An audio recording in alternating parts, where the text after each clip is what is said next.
দুপুরে শুভেচ্ছা জানিয়ে আজকে আবার চলে এলাম রান্নাঘরে। আর আজকে আমি করব তেল পটল। দেখো পটলগুলোকে ভালো করে ধুয়ে ছুলে নিয়ে আর এইভাবে দুদিক কেটে নিয়েছি, নুন হলুদ মাখিয়ে নিয়েছি। এবার পটলগুলোকে আমি একটু ভালো করে লাল করে ভেজে নেব। তোমরা দেখতে থাকো পুরো ভিডিওটা, আমি এই তেল পটলটা কীভাবে তৈরি করি। পটলগুলোকে আমি এইভাবে লাল করে ভেজে নিলাম। এবার তুলে নিচ্ছি পটলগুলো।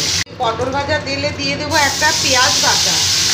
আর তেল পটল যেহেতু আমার একটু তেলটা বেশি লাগবে, আর পেঁয়াজটাকে আমি একটু ভালো করে ভেজে নেব কাঁচা গন্ধটা যাওয়া পর্যন্ত। এটাকে ভেজে নিলাম। এবার দিয়ে দেবো কাঁচা লঙ্কা আর একটা টমেটো পেস্ট করে রেখেছি, সেই কাঁচা লঙ্কা টমেটো পেস্টটা দিয়ে দিচ্ছি। আর দিয়ে দেবো স্বাদ মতো নুন আর হলুদ। এবার ভালো করে একটু সব কিছু কষিয়ে নেব। আর দিয়ে দেবো একটু জিরের গুঁড়ো। এবার সব কিছু কষিয়ে নেব ভালো করে। সব কিছু কষিয়ে নিয়ে এবার দিয়ে দেবো আমি সর্ষে আর পোস্ত একসাথে কেটে রেখেছি, সাদা সর্ষে আর একরকম সর্ষেই আমি দিয়েছি। এবার আরেকটু কষিয়ে নেব। আর দিয়ে দেবো কয়েকটা চেরা কাঁচা লঙ্কা, আর একটু দিয়ে দেবো স্বাদ অনুযায়ী চিনি। এবার ভালো করে আবার একটু কষিয়ে নিয়ে তারপর পটলগুলো আমি দিয়ে দেবো।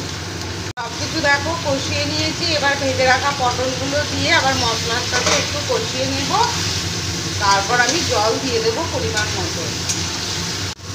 পটলগুলো মশলার সাথে ভালো করে কষিয়ে নিয়েছি। এবার সামান্য জল দিয়ে দেবো, দিয়ে আর একটু সেদ্ধ হলে আমার পটল সেদ্ধ হয়ে গেছে। আর একটু ভেতরে মশলা ঢুকলে আর একটু সেদ্ধ হলেই আমার তৈরি হয়ে যাবে তেল পটল।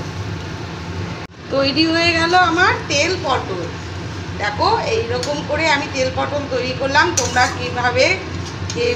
কে কীভাবে করো একবার জানাবে আমাকে। আর আমার রেসিপিটা তোমাদের কেমন লাগলো সেটাও একবার কমেন্ট বক্সে জানাবে। আর রেসিপিটা যদি ভালো লেগে থাকে তাহলে একটা লাইক কমেন্ট করে দিও। একদম রেডি আমার তেল পটল।